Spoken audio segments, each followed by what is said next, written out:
address where you're at with the ankle on one leg and you got the foot on the other one, and how you're working through it? Yeah, I'm fine. They're healing up. I'm healthy enough to go out there and perform. Do you, during the week, kind of find yourself needing to just kind of jog through some stuff and not go 100% so you can be ready on Sunday? Say that again. Do you find yourself, and how much do you find yourself having to kind of just jog through stuff on a Wednesday or a Thursday to get ready for a Sunday? I mean, if it's necessary, um, if I'm a little sore after the game, then sometimes that might be necessary.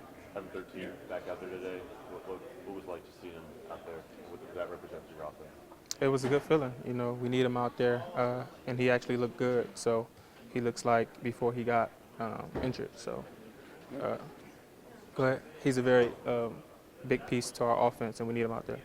Your feet and your legs are a big part of your game. When Right. you're not 100%, how does that affect what you are able to do?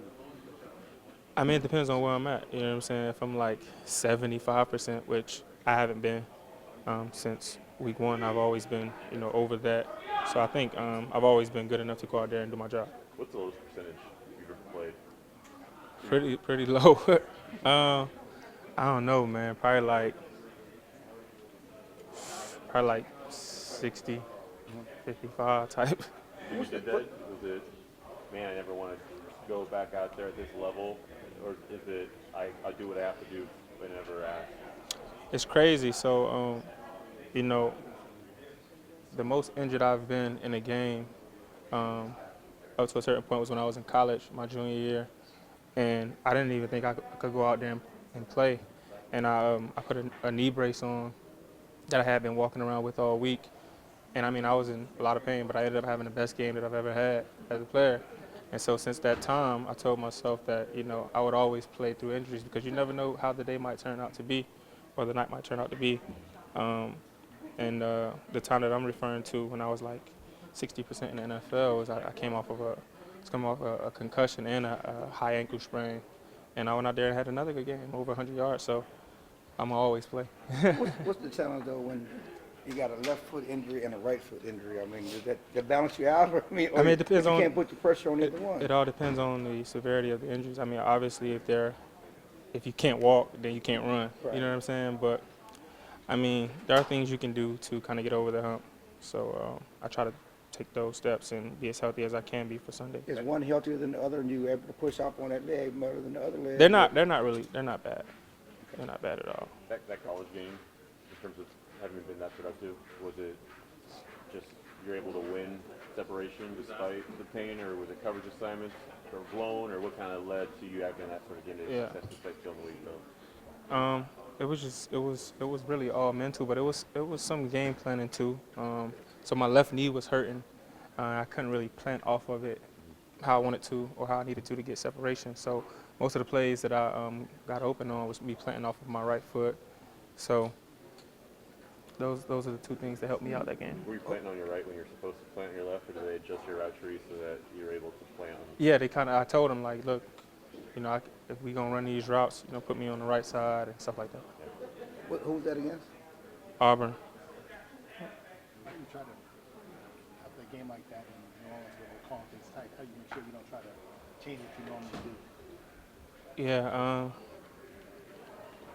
I don't know. That's a tough question. Kind of just to me, it all depends on who you play. Like Lattimore, he's a pretty good player. I knew he would play the way he played in terms of certain routes work better on him than others, and it just goes back to me knowing I know how he's going to play and just adjust my game to him. During the game, do you want to talk to the refs and say, hey, how you guys going to call this today so I know how to do what I do?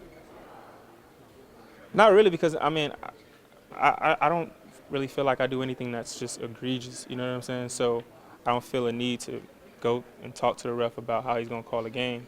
I just, I play the same way every week. I mean, those are questionable calls. I went back and looked at them, and so I don't think it's worth me adjusting my game. When you did look at that film, did you talk to a coach or anyone to kind of reinforce what you saw to say, hey, it wasn't that far over the line, like you said, not egregious?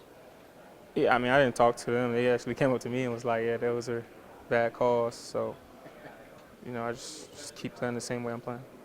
Marty, would you describe Dak as a low maintenance quarterback, high maintenance as far as what he demands from you, and the precision of route running and things like that?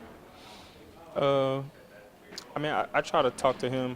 I try to get him to agree with me a lot in terms of how I want to run certain routes. And sometimes he's a quarterback, so he sees everything. He's not just worried about how I'm running my route or how long I'm going to take. He's worried about how fast he has to get the ball. He has to get the ball out because of the protection, and he's worried about everything while I'm just worried about my route. You know what I'm saying? So I try to talk to him if I'm gonna kind of change up a route a little bit, and sometimes he agrees. Sometimes he tells me, "No, I can't do it." So Did it's his decision.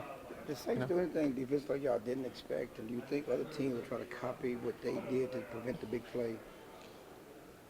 Um, I don't know the future. I don't know if teams will try to copy what they've done, but from my experience in this league, teams are who they are. Defensive coordinators, they're who they are. They like to run their own stuff. They don't want to go around just copying what other defensive teams have done.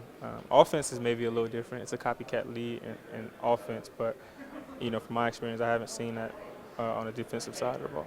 The Packers have a lot of speed in the backfield with Savage and Alexander. What challenges do those guys present you? Yeah, I mean they're good players. I mean, it's somebody every week, at the defensive back position for me, and that's just something that I have to prepare for and be on top of, and I have to know those guys if I'm going to try to go out there and beat them on Sunday.